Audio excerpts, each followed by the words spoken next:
বন্ধুরা, রামায়ণ তো আপনারা সবাই দেখেছেন বা শুনেছেন, কিন্তু একটা প্রশ্ন যেটা সবার মনে ওঠে, কি রামায়ণে রাবণের বধের পরে তার বোন শূর্পণখার কি হয়েছিল? এই প্রশ্নেরই উত্তর দেব আজকের এই ভিডিওতে। তো ভিডিওটা অবশ্যই শেষ পর্যন্ত দেখবেন।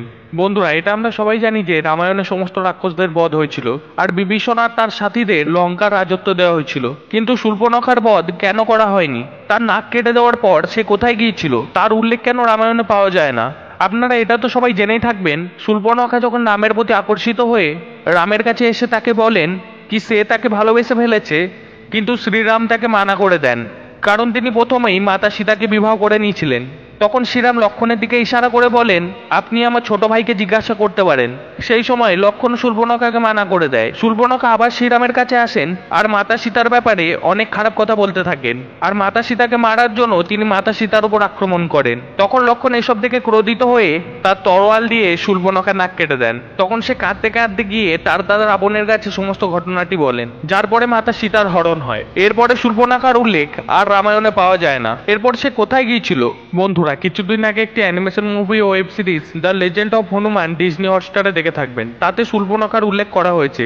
তাতে বলা হয়েছে প্রকৃতি মায়ের দ্বারা তাকে বন্দি বানিয়ে নেওয়া হয়েছিল, কিন্তু এটা পুরোপুরি ভুল।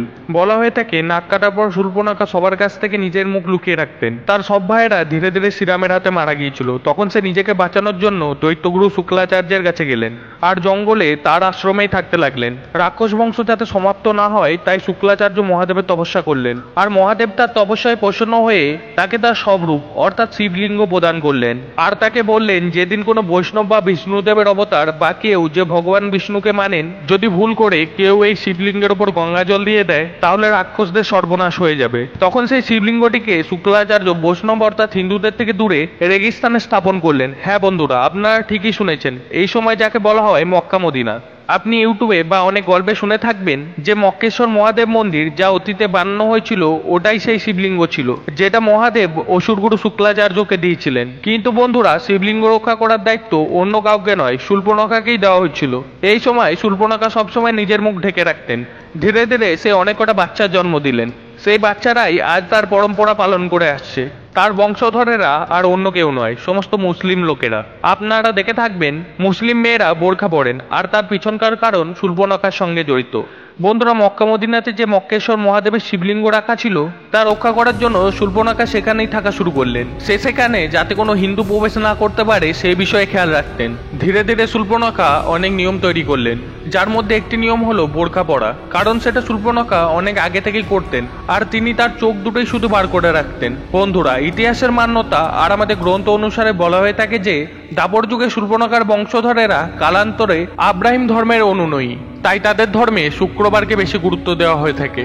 বন্ধুরা, এ বিষয়ে আপনার কি মান্যতা? মুসলিমরা কি সত্যি শূর্পণখার বংশধর? আরব দেশে যে মক্কা মদিনা সেটা কি সেই শিবলিঙ্গ যাকে মক্কেশ্বর শিব নামে জানা যেত, যেখানে কোনো হিন্দু ধর্মের লোক বা কোনো হিন্দু প্রবেশ করতে পারতেন না? এ বিষয়ে আপনার কি মনে হয় অবশ্যই কমেন্টে জানাবেন। বন্ধুরা, এ বিষয়ে কতটা সত্যতা আছে এটা তো আমরা জানি না, কিন্তু এর সাথে জড়িত যেসব কথাগুলো সামনে আসে সেটাও এড়িয়ে যাওয়ার নয়। চলুন জানা যাক কিছু কথা যা প্রমাণ করে যে মক্কায় সত্যিকারে মহাদেব বিরাজ করেন। বন্ধুরা, ঐতিহাসিকবিদ ইয়েন ওক তার বই বৈদিক রাষ্ট্রের ইতিহাস বইয়েতে অনেক বিস্তারে এই ব্যাপারে লিখেছেন। তার মতে মুসলিমরা কাবাতে যে পাথরটিকে চুমু খায় সেটি শিবলিঙ্গ। এছাড়া প্রথম শতাব্দীর আরম্ভে রোমান ঐতিহাসিকবিদ থিওডাল মমসান তার বইতে লিখেছেন যে এই দেশেতে একটি মসজিদ আছে যা আরববাসীদের কাছে অত্যন্ত পূজনীয়। থিওডাল মমসান আরও বলেছেন, হিন্দুদের ভগবান শিবের সাথে কাবার এই মসজিদের কোনো না কোনো সম্পর্ক আছে। রাম অবতার চরিত দ্বারা যুদ্ধকেন্দ্রের প্রকরণ গ্রন্থে মক্কেশ্বর শিবলিঙ্গের উল্লেখ করা হয়েছে। এর থেকে এটাও স্পষ্ট হয় যে মক্কেশ্বর শিবলিঙ্গ কোথাও না কোথাও তো অবশ্যই আছে, কিন্তু কোথায় এ বিষয়ে কোনো উল্লেখ নেই। এতে বর্ণিত কথা অনুসারে লঙ্কার রাজা রাবণ এক অনেক বড় শিবভক্ত ছিলেন। তিনি অমর হওয়ার জন্য বরদান স্বরূপ মহাদেবের কাছ থেকে এক অনেক বড় শিবলিঙ্গ প্রাপ্ত করেছিলেন, যেটা নিয়ে সে লঙ্কায় যাচ্ছিল। শিবলিঙ্গ অনেক ভারী ছিল, তাই সে রাস্তায় ভাবলো একটু আরাম করে নি, আর সে শিবলিঙ্গটিকে মাটিতে রেখে দিল। বিশ্রাম করার পর যখন রাবণ শিবলিঙ্গটিকে ওঠানোর চেষ্টা করলো তখন সে শিবলিঙ্গটিকে আর ওঠাতে পারলো না, যার কারণে দৈত্য আর শূর্পণখারা ওখানেই তার পুজো করতে লাগলো। বলা হয়ে থাকে সেই জায়গায় মক্কা মদিনা ছিল যেখানে রাবণ শিবলিঙ্গ রেখেছিল। বলা এও হয়ে থাকে যে স্থানে মক্কা মদিনা আছে সেখানে ভগবান শ্রীকৃষ্ণ কাশী এবং মল্লিক রাজার বিনাশ করেছিলেন। বন্ধুরা, আমরা দেখে থাকি যে যেখানে শিবলিঙ্গ স্থাপন করা হয়ে থাকে সেখানে কোনো না কোনো জলাশয় অবশ্যই থাকে। আর মক্কার কাছে কাবাতে এক পবিত্র কুয়ো আছে। হজে যাওয়া মুসলমান গঙ্গা জলের মতনই ওটাকে সাথে আনে, যাকে মুসলিমরা জমজমের পানি বলে। মক্কাতে শিবলিঙ্গ আছে কি নেই এটা তো আমরা স্পষ্ট বলতে পারি না, কিন্তু ইসলামের ধার্মিক পরম্পরা, তার রীতি রেওয়াজ আর তার ব্যবহার এটা অবশ্যই প্রমাণ করে কোথাও না কোথাও মুসলমানরা বৈদিক সংস্কৃতির সাথে জুড়ে আছে। মক্কাতে অমুসলিমদের প্রবেশ নিষেধ হয়ে থাকে। এটা অবশ্যই প্রমাণ করে কোনো না কোনো ভয় মুসলিমদের তো অবশ্যই আছে, কেননা পুরো বিশ্বে এমন কোনো ধর্মস্থান নেই, তা চার্চ হোক, গুরুদ্বার হোক বা কোনো মন্দির বা কোনো বুদ্ধ মঠ, কোথাও কারোর প্রবেশ নিয়ে নিষেধাজ্ঞা নেই। বন্ধুরা, কখনো কি আপনার মনে এই প্রশ্ন এসেছে কি মক্কার ওপর কালো রঙেরই কাপড় কেন রাখা হয়? তো চলুন এ ব্যাপারেও জানা যাক। বন্ধুরা, কালো রঙকে সম্পূর্ণ রাক্ষস জাতির প্রতীক মানা হয়।